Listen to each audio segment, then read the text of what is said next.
Hey everybody, I'm Josh. And I'm Rachel. We've been coming to Las Vegas over the past 2 decades with over 100 trips combined and more than 30 trips in the past 5 years.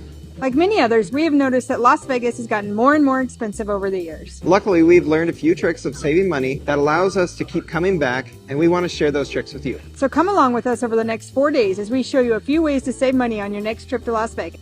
Let's go!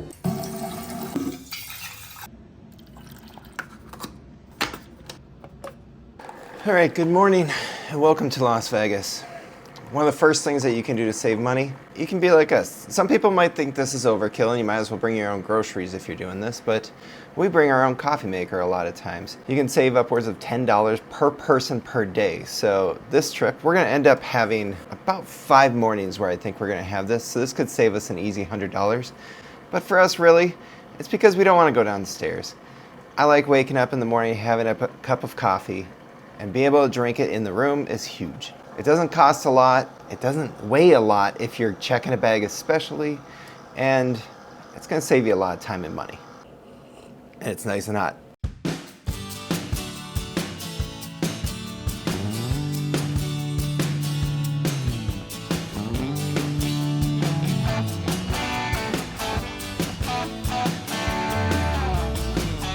All right, so another big cost-saving tip, which we are terrible at. Oh, we're so bad at it. But if you can do it, don't order alcohol at dinner. Because we're here at a Caesar's property. We're actually at Caesar's Palace, and the drinks start at $24.95. So by the time we have 2 drinks, our drinks are already $100, which is the exact same cost as our full meal. Yeah, so if you can, leave out the alcohol. Yep.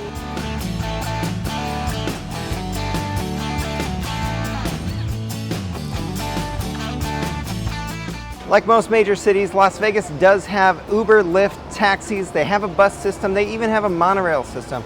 Our favorite method though, and it's free, is walking. There's so much to do and there's so much to see on the Las Vegas Strip that oftentimes we just want to walk and be able to embrace the atmosphere. So saving money on that, bring some good shoes.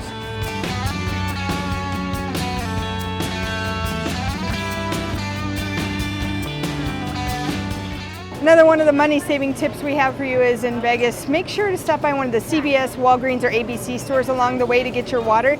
These 1-liter bottles in our room, $18. In the sundries inside the hotel, $8. And here at CVS, $3.39. Save some money. The other big reason to get your water and drinks at one of those other stores is because they don't actually show the pricing.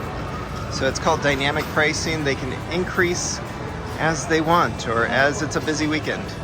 So you don't know what you're getting until you take it up there.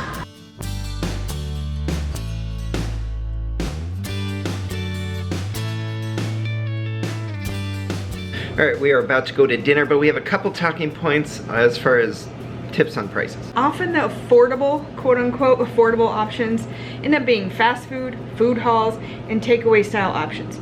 This doesn't mean that food is not good, but you may not get the great sit-down restaurant feel.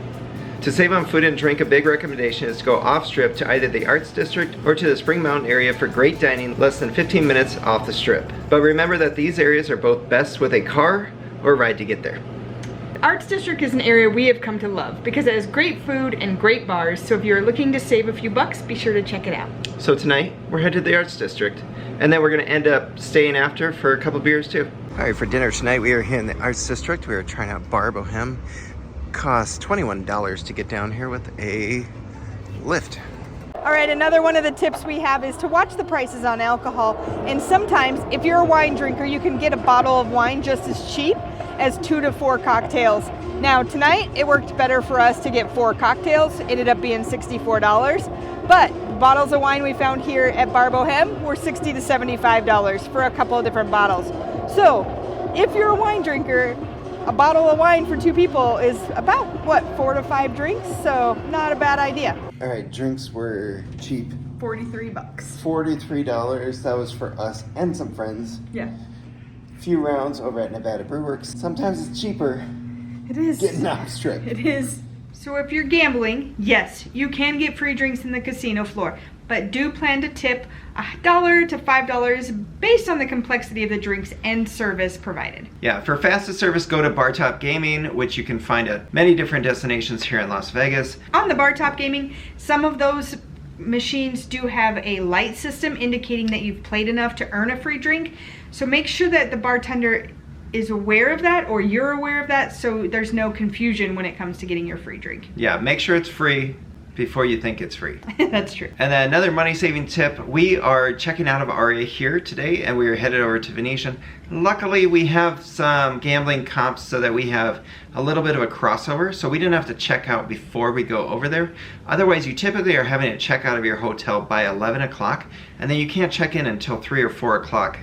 So at that point, you end up with a weird transition spot where you have 3 to 5 hours where you're just carrying your suitcases around. One big thing that we really have embraced over the past couple of years is utilization of the bell desk.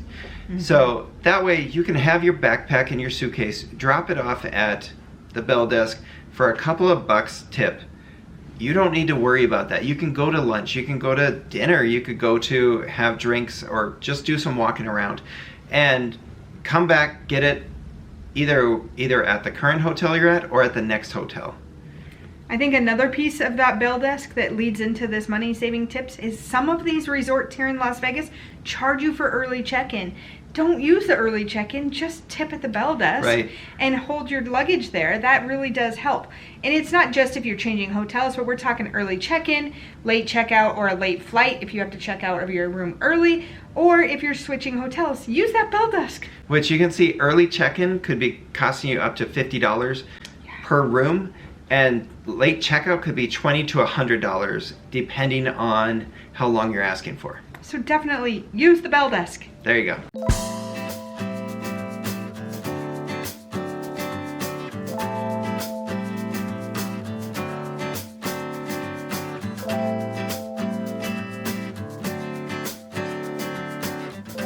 Another one of the free things to do here in Las Vegas, and by free I mean free because it's included with your resorts, is the pools. So some of these resorts have the best pool complexes we have seen in all of our travels. The hotels have miniature water parks at some of them, and have fun, do it all. This one here at the Venetian appears to have a very relaxed, chill vibe, and that's what we're going for today.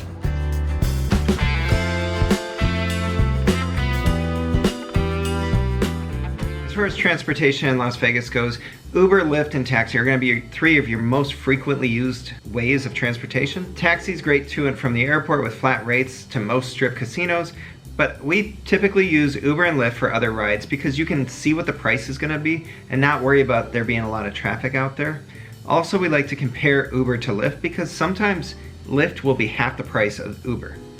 Now, with that being said, as you know, many times Uber and Lyft can do surge pricing for after events or when it's busy. So be aware of that as well. Yeah, you might want to just walk to a different casino before you get your car. Yep. There are some free trams here in Las Vegas. Most of them are on the MGM side, which I believe is the western side of the strip.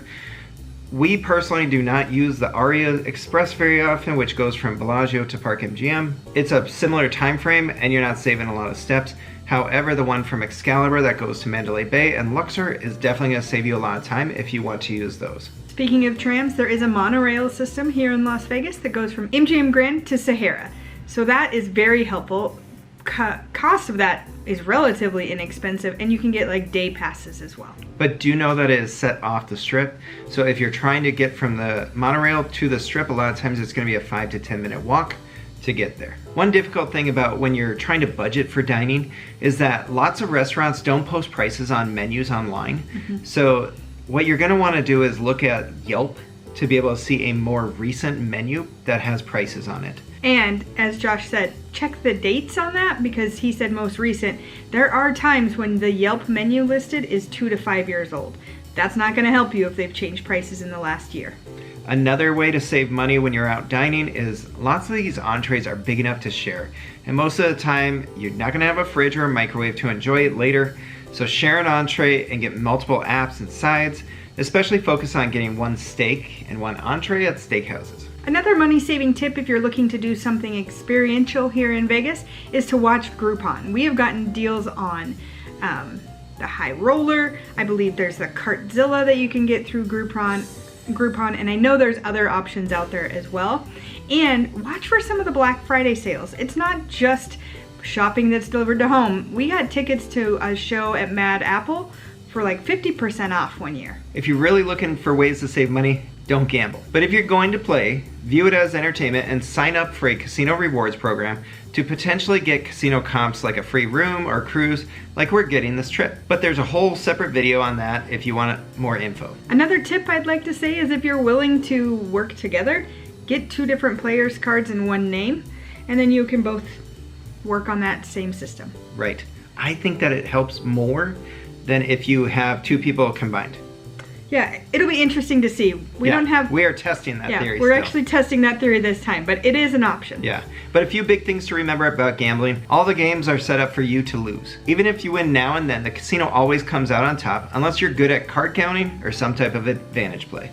Gaming odds continue to get harder and harder for players to win money, with blackjack moving to 6-5 payouts in most casinos, quadruple zero roulette games rolling out this past year, and slot machines that continue to increase the casino hold percentage to over 8% since 2020, both on the Strip and downtown Fremont area. Also, if you're gonna play slots, know that there are a lot of visual indicators that are gonna make you think that the slot is gonna hit. Perceived progressions. Yes, perceived progression is the word. Scam pots is another one. Yep. So there's a lot of different ones where it looks like something's gonna blow up, like a bowl of gold that's just overflowing. That doesn't mean that it's gonna hit anytime soon. It just means that it's been a little while since it has hit. Yes. So it doesn't mean it's due. Outside of a few different games that have a true must hit by number, anyone who thinks that a game is due is fooling themselves. Hopefully these tips can be used and applied by you during your next trip to save a lot of money and keep coming back to Las Vegas. If you're enjoying our videos, don't forget to hit that like and subscribe. You can also follow us on social media, Facebook, Instagram, and X. All our links are down below. Later.